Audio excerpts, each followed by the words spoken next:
आकाशवाणी देहरादून से प्रस्तुत हैं प्रादेशिक समाचार। पहले मुख्य समाचार। संसद का बजट सत्र आज से शुरू हुआ। प्रधानमंत्री ने कहा ये बजट अगले 5 साल के कार्य की दिशा तय करेगा। केंद्रीय वित्त मंत्री निर्मला सीतारमण ने लोकसभा में आर्थिक सर्वेक्षण 2023-24 पेश किया।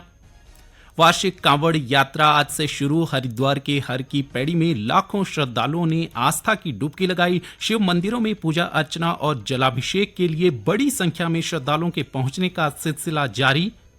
और राजधानी देहरादून समेत राज्य के अन्य हिस्सों में सुबह से हल्की से मध्यम बारिश का दौर जारी। कुमाऊं मंडल में अगले 48 घंटे के लिए भारी से भारी बारिश की चेतावनी।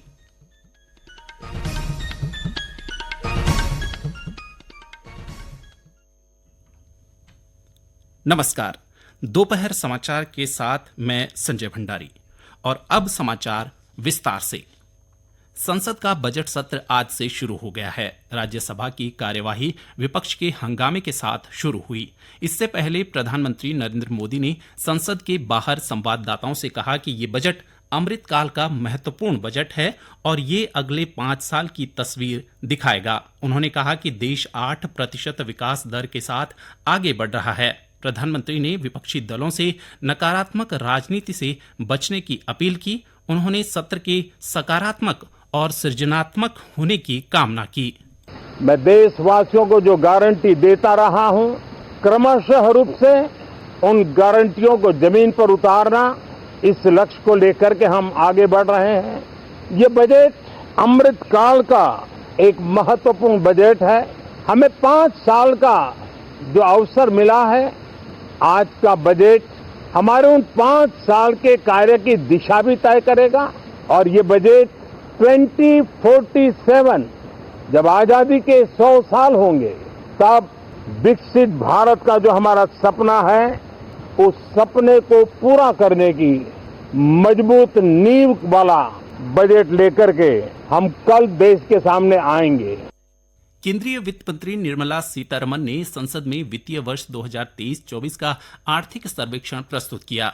वित्त मंत्रालय के आर्थिक कार्य विभाग ने मुख्य आर्थिक सलाहकार डॉक्टर वी अनंत नागेश्वरन की देखरेख में सर्वेक्षण दस्तावेज तैयार किया है। वित्त मंत्रालय ने एक्स पर पोस्ट में कहा कि लोकसभा में आर्थिक सर्वेक्षण पेश किए जाने के बाद मुख्य आर्थिक सलाहकार आज दोपहर मीडिया को संबोधित करेंगे। अर्थव्यवस्था और आर्थिक वृद्धि के भावी परिदृश्य का रिपोर्ट कार्ड आर्थिक सर्वेक्षण अर्थव्यवस्था की स्थिति, संभावनाओं और नीतिगत चुनौतियों का विस्तृत ब्यौरा देता है। यह अर्थव्यवस्था के विभिन्न क्षेत्रों के विश्लेषण के साथ रोजगार, सकल घरेलू उत्पाद वृद्धि, मुद्रास्फीति और बजट घाटे से संबंधित डेटा उपलब्ध कराता है। भारत विश्व की सबसे तेजी से विकसित होती अर्थव्यवस्था वाला देश बना हुआ है। आर्थिक सर्वेक्षण ऐसे समय में प्रस्तुत किया जा रहा है जब अंतर्राष्ट्रीय मुद्रा कोष ने वित्तीय वर्ष 2024-25 के लिए भारत की आर्थिक वृद्धि दर का अनुमान 6.8% से बढ़ाकर 7% कर दिया है। इससे पहले भारतीय रिजर्व बैंक ने भी आर्थिक वृद्धि दर अनुमान 7% से बढ़ाकर जून में 7.2% किया था। मुख्यमंत्री पुष्कर सिंह धामी ने कहा है कि सरकार उच्च शिक्षा को गुणवत्तापूर्वक बनाने के लिए प्रयासरत है। इसके लिए उच्च शिक्षण संस्थानों में मॉडल कॉलेज, महिला छात्रावास और लैबों का निर्माण किया जा रहा है। साथ ही प्रतिभावान छात्रों को शोध के लिए प्रोत्साहन दिया जा रहा है। श्री धामी ने देहरादून में आयोजित कार्यक्रम में नियुक्ति पाने वाले युवाओं से आह्वान किया कि जन सहभागिता से योजनाएं बनाएं और प्रत्येक व्यक्ति तक उसका लाभ पहुंचाएं। उन्होंने कहा कि इकोनॉमी और इकोलॉजी के बीच सामंजस्य बैठाकर सरकार का प्रयास है कि शहरों में रहने वाले लोगों के जीवन को सुधार कर स्वस्थ वातावरण उपलब्ध कराना है। मुख्यमंत्री ने कहा कि शहर विकास का इंजन है और सरकार छोटे बड़े शहरों को विकसित करने के लिए प्रतिबद्धता के साथ काम कर रही है। गणतंत्र दिवस 2025 के अवसर पर घोषित किए जाने वाले पद्म पुरस्कारों के लिए नामांकन और सिफारिशें ऑनलाइन प्राप्त करने के लिए पोर्टल 15 सितंबर 2024 तक खुला रहेगा। केंद्रीय गृह मंत्रालय ने सोमवार को एक बयान जारी कर कहा कि गणतंत्र दिवस 2025 के अवसर पर घोषित किए जाने वाले पद्म पुरस्कार 2025 के लिए नामांकन एवं सिफारिशें 1 मई 2024 से शुरू हो गई हैं। पद्म पुरस्कारों के लिए नामांकन की अंतिम तिथि 15 सितंबर 2024 है। पद्म पुरस्कारों के लिए नामांकन व सिफारिशें राष्ट्रीय पुरस्कार पोर्टल awards.gov.in पर ऑनलाइन प्राप्त की जाएंगी। उल्लेखनीय है कि पद्म पुरस्कार पद्म विभूषण, पद्म भूषण और पद्म श्री देश के सर्वोच्च नागरिक पुरस्कारों में से है। 1954 में स्थापित इन पुरस्कारों की घोषणा हर साल गणतंत्र दिवस के अवसर पर की जाती है। यह पुरस्कार विशिष्ट कार्य को मान्यता देने का प्रयास करता है और कला, साहित्य और शिक्षा, खेल, चिकित्सा, सामाजिक कार्य, विज्ञान और इंजीनियरिंग, सार्वजनिक मामले, सिविल सेवा, व्यापार और उद्योग आदि जैसे सभी क्षेत्रों व विषयों में विशिष्ट और असाधारण उपलब्धियों व सेवा के लिए दिया जाता है। ये समाचार आप आकाशवाणी देहरादून से सुन रहे हैं। वार्षिक कांवड़ यात्रा आज से शुरू हो गई है। श्रावण मास में होने वाली इस यात्रा के दौरान बड़ी संख्या में श्रद्धालु पवित्र गंगाजल लेने उत्तराखंड में हरिद्वार, गौमुख और गंगोत्री पहुंचते हैं। उत्तराखंड और उत्तर प्रदेश सरकार ने कांवड़ यात्रा के लिए व्यापक प्रबंध किए हैं। मुख्यमंत्री पुष्कर सिंह धामी ने बताया कि राज्य सरकार ने सुचारू यात्रा संपन्न कराने के हर संभव उपाय किए हैं। हरिद्वार जिला प्रशासन का अनुमान है कि इस वर्ष कांवड़ मेले में 5 करोड़ श्रद्धालु आ सकते हैं। मुख्यमंत्री पुष्कर सिंह धामी ने श्रावण मास के पहले सोमवार पर सभी शिव भक्तों का कांवड़ यात्रा 2024 में स्वागत और अभिनंदन किया है। उन्होंने कांवड़ियों से मां गंगा की स्वच्छता और कानून व्यवस्था को बनाए रखने में प्रशासन का पूरा सहयोग करने की अपील की है। मुख्यमंत्री ने एक जारी वीडियो में कहा कि देवों के देव महादेव भगवान शिव से सभी शिव भक्तों और श्रद्धालुओं के लिए पवित्र कांवड़ यात्रा के सुगम और सुखद व मंगलमय यात्रा की कामना करता हूं। उन्होंने कहा कि भगवान शिव को समर्पित आस्था और भक्ति से परिपूर्ण यह पर्व है। श्री धामी ने कहा कि राज्य सरकार कांवड़ यात्रा में आने वाले सभी शिव भक्तों के सुगम और सरल यात्रा करने के लिए पूर्ण रूप से प्रतिबद्ध है। आज सावन मास का प्रथम सोमवार है। श्रावण मास में शिव का जलाभिषेक, दुग्धाभिषेक, रुद्राभिषेक का विशेष महत्व है।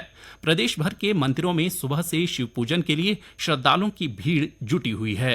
द्वादश ज्योतिर्लिंग भगवान केदारनाथ में आज ब्रह्म मुहूर्त में कपाट खुलने के साथ ही विशेष श्रृंगार के बाद ज्योतिर्लिंग का विभिन्न अभिषेकों से पूजन अर्चन किया गया।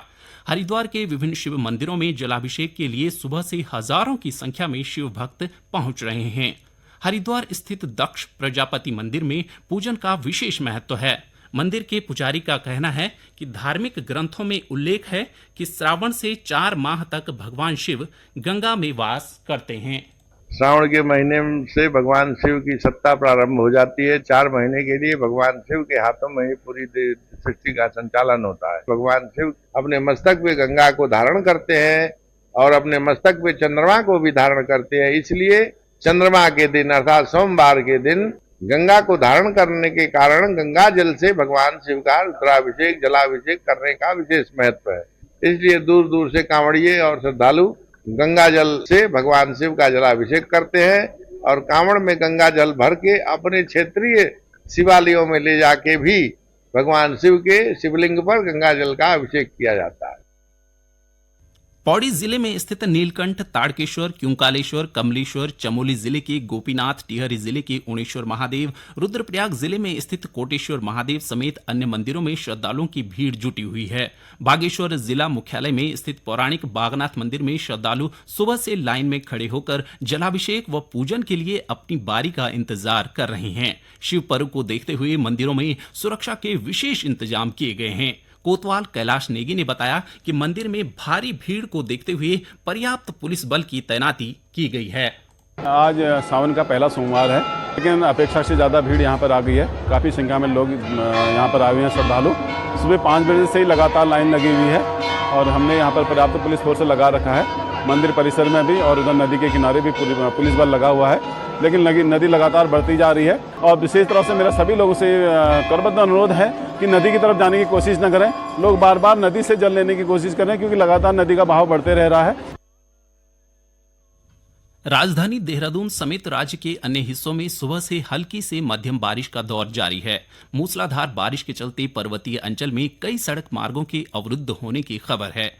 उत्तरकाशी में गंगोत्री राष्ट्रीय राजमार्ग सैंज बिशनपुर के पास वाहनों की आवाजाही के लिए बंद है। भूस्खलन के चलते बंद मार्गों को खोलने का प्रयास जारी है। इस बीच मौसम विभाग ने कुमाऊं मंडल में अगले 48 घंटे के लिए भारी से भारी बारिश का रेड और ऑरेंज अलर्ट जारी किया है। साथ ही गढ़वाल मंडल में भारी बारिश की संभावना है।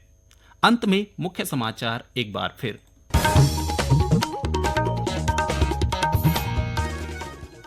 संसद का बजट सत्र आज से शुरू हुआ। प्रधानमंत्री ने कहा, यह बजट अगले 5 साल के कार्य की दिशा तय करेगा। केंद्रीय वित्त मंत्री निर्मला सीतारमण ने लोकसभा में आर्थिक सर्वेक्षण 2023-24 पेश किया। वार्षिक कांवड़ यात्रा आज से शुरू। हरिद्वार के हर की पौड़ी में लाखों श्रद्धालुओं ने आस्था की डुबकी लगाई। शिव मंदिरों में पूजा अर्चना और जलाभिषेक के लिए बड़ी संख्या में श्रद्धालुओं के पहुंचने का सिलसिला जारी। और राजधानी देहरादून समेत राज्य के अन्य हिस्सों में सुबह से हल्की से मध्यम बारिश का दौर जारी। कुमाऊं मंडल में अगले 48 घंटे के लिए भारी से भारी बारिश की चेतावनी। इसके साथ ही प्रादेशिक समाचार का ये बुलेटिन समाप्त हुआ। नमस्कार।